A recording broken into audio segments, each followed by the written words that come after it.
Hi. Hello. నమస్తే అందరికీ. Welcome to my channel. ఇప్పుడు మనం చెప్పుకోబోతున్న story 'I'm in love' episode 26. Story చదివే ముందు ఛానల్‌ని తప్పకుండా కొత్త వాళ్ళందరూ సబ్స్క్రైబ్ చేసుకొని, లైక్ చేసి, షేర్ చేయండి. అలాగే బెల్ ఐకాన్ ఆన్‌లో పెట్టుకోండి. స్టోరీస్ ముందుగానే చదవాలి అనుకుంటే మెంబర్‌షిప్ తీసుకోండి.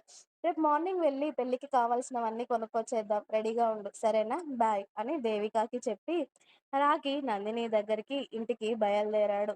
ఇక మధ్యాహ్నమే తినడంతో రాకీ వచ్చే వరకు ఏమీ తినకుండా నందిని అందరికీ భోజనాలు వడ్డిస్తూ, శివ కూడా రాగానే అతడికి భోజనం వడ్డించి, అతడితో మాట్లాడుతూ "మీ అన్నెక్కడ శివ" అని అడిగింది. "అన్నయ్య దేవిక వాళ్ళ ఇంటికి వెళ్ళాడు వదినా" అని భయపడకుండా చెప్పాడు శివ.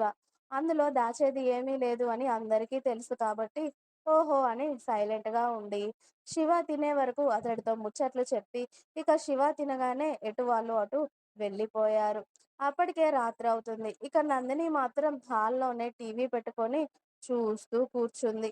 రాకీ ఎలా అయినా వస్తాడు అని ఎందుకో అనిపించి, ఆమె అనుకున్నట్టుగానే రాకీ రావడంతో అతడికి ఎదురు వెళ్ళి మంచినీళ్ళు ఇచ్చి, "ప్రచారం బాగా జరిగిందా రాకీ" అని అడిగింది. బానే జరిగింది. మనం ఎంత చెప్పినా కూడా వాళ్ళకి ఓటు వేయాలి అని ఉంటేనే వేస్తారు కదా! అని అన్నాడు రాకీ. ఎందుకు వేయరు? నువ్వు చెప్పిందే ఊరు వాళ్ళకి వేదవాక్కు అని అందరికీ తెలుసు కదా! నువ్వు చెప్పావంటే నువ్వు చెప్పిన వాళ్ళకి అందరూ వేస్తారు ఓటు. నువ్వందరికీ అంత మంచి చేస్తున్నావు. నువ్వు చెప్పిన మాట వినకుండా ఉంటారా? నువ్వు చెప్పిన మాట వినకుండా ఎక్కడికి పోతారులే. రా భోజనం చేద్దాం. తిన్నావా నువ్వు? అని అడిగింది.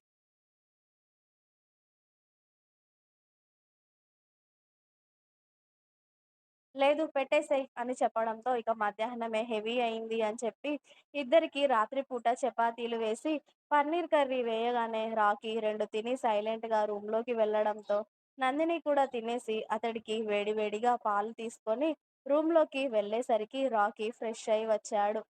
నందిని కూడా చీరలో ఉండడంతో ఆమె కూడా ఫ్రెష్ అయ్యి వచ్చి నైట్ డ్రెస్ వేసుకొని కూర్చొని వాళ్ళ బెడ్ నీట్‌గా సర్దుతూ ఉంటే "నీతో ఒక విషయం మాట్లాడాలి" అని అన్నాడు రాకీ.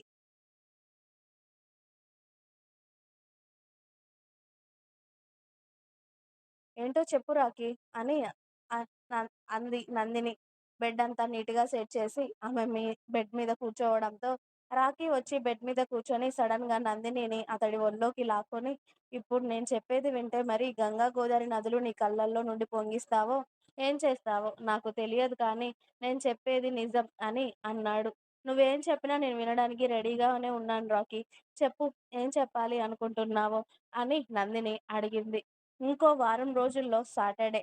దేవికకి నాకు మన పెళ్లి. దేవికకు నాకు మన ఊరి గుడిలో పెళ్లి అని చెప్పాడు రాకీ సూటిగా నందిని కళ్ళల్లోకి చూస్తూ. అతడు అనుకున్నట్టుగానే నందిని కళ్ళల్లో నీళ్లు ఊరాయి. కానీ అవి బయటకి రాలేదు. "ఇది మీరు ఎప్పటినుండో అనుకుంటున్న విషయమే కదా రాకీ! కంగ్రాచ్యులేషన్స్" అని నందిని చెప్పి మొహం పక్కకి తిప్పుకోవడంతో, "ఇప్పుడైనా నీ బాధ బయట పెట్టి ఏడవవే. నువ్వు ఒక్కసారైనా తనతో నీ పెళ్లి వద్దు. నేను నీతోనే ఉంటాను అని చెప్పాలి అని ఉంది నాకు. కానీ నువ్వలా చెప్పడం లేదు. ఎందుకే?" అని అన్నాడు రాకీ.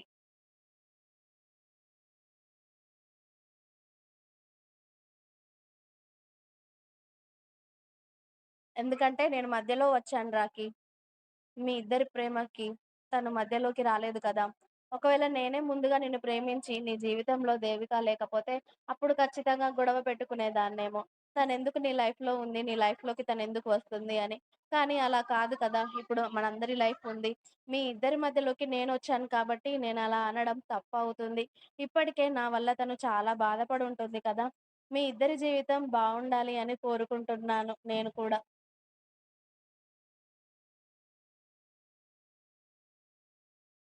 ఒకవేళ మీ పెళ్ళయ్యాక తను ఇంటికి వస్తే నన్ను ఈ ఇంట్లో ఉండనివ్వదు కదా రాకీ అని నందిని బేలగా అడుగుతూ ఉంటే రాకీ నందినినే చూస్తూ ఉండిపోయాడు.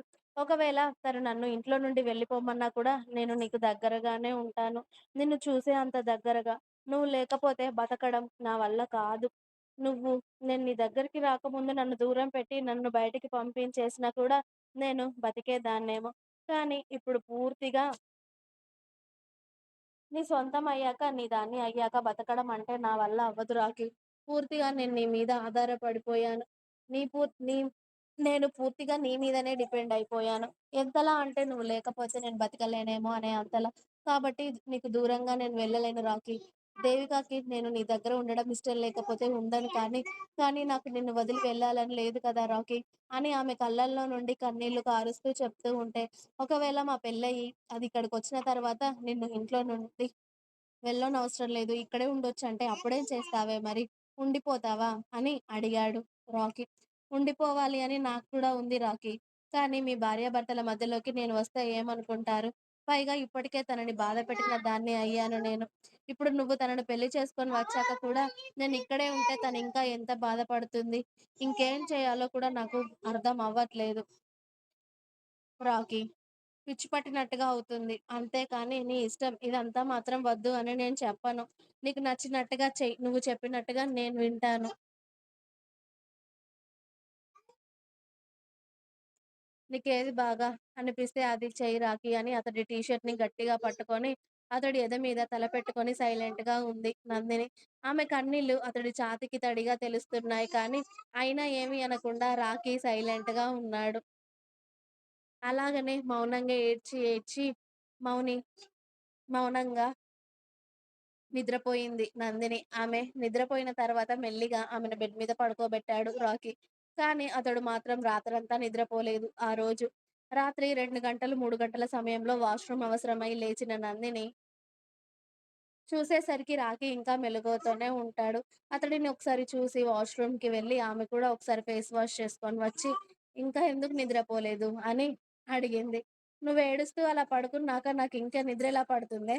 అని ఆమెని అతడి ఒళ్ళోకి తీసుకొని మెల్లిగా ఆమె మెడ వంపున అతడి మీసంతో చెక్కిలి గింతలు పెడుతూ ఉంటే, ఆ గిలిగింతలకి రాకీ మెడ చుట్టూ చేతులు వేసి నందిని అతడిని గట్టిగా పట్టుకుంది. ఆ చర్య కాస్త ఇద్దరూ బెడ్ మీదకి చేరి బట్టలు నేలకు చేరి సిగ్గుపడుతూ వాళ్ళని చూసే వరకు వెళ్ళిపోయి, ఆ తర్వాత ఘట్టం ముగిసేసరికి ఉదయం అవ్వడంతో, ఓవైపు ఇంకో అమ్మాయిని పెళ్లి చేసుకుంటాను అని చెప్పి, ఇప్పుడు ఇదంతా నాతో ఎందుకు తెలుసుకోవచ్చా రాకీ అని అడిగింది నందిని. నేను అదే క్వెషన్ నిన్ను వేస్తున్నానే. నేను ఇంకో అమ్మాయిని పెళ్లి చేసుకోబోతూ ఉన్నా కూడా, నేను నీ దగ్గరికి ఇలా వచ్చి నిన్ను పూర్తిగా నా సొంతం చేసుకుంటుంటే నువ్వెందుకు నాకు అడ్డు చెప్పట్లేదు అని అతడు ఆమెకి రివర్స్ ప్రశ్న వేసేసరికి, నందిని దగ్గర ఏం సమాధానం లేదు చెప్పడానికి. కానీ నాకు ఇష్టం. నువ్వేం చేసినా కాదనలేని పిచ్చి ప్రేమ నాకు ఉంది. రాకీ. అందుకే నువ్వేం చేసినా నేను అడ్డు చెప్పను. ఇప్పుడే కాదు ఎప్పుడు అని నందిని. అంత పిచ్చి ప్రేమ నాపై పుట్టేలా నేనేం చేశానే నీకు? అని అడిగాడు రాకీ. ఇంతకు ముందే చెప్పాను కదా రాకీ! అది ఒక కారణమైతే చెప్పగలను కానీ దానికి బోలెడున్నాయి అని అంది నందిని. అందులో ఒకటి చెప్పొచ్చు కదా! అని అడిగాడు రాకీ. ఇంకా ఉంది. మీకు నా స్టోరీస్ నచ్చితే ప్లీజ్ లైక్ చేయండి, షేర్ చేయండి. అలాగే ఛానెల్‌ని తప్పకుండా కొత్త వాళ్ళందరూ సబ్స్క్రైబ్ చేయండి. Please subscribe my channel. Thanks for watching my video. By by. Please like, share and subscribe.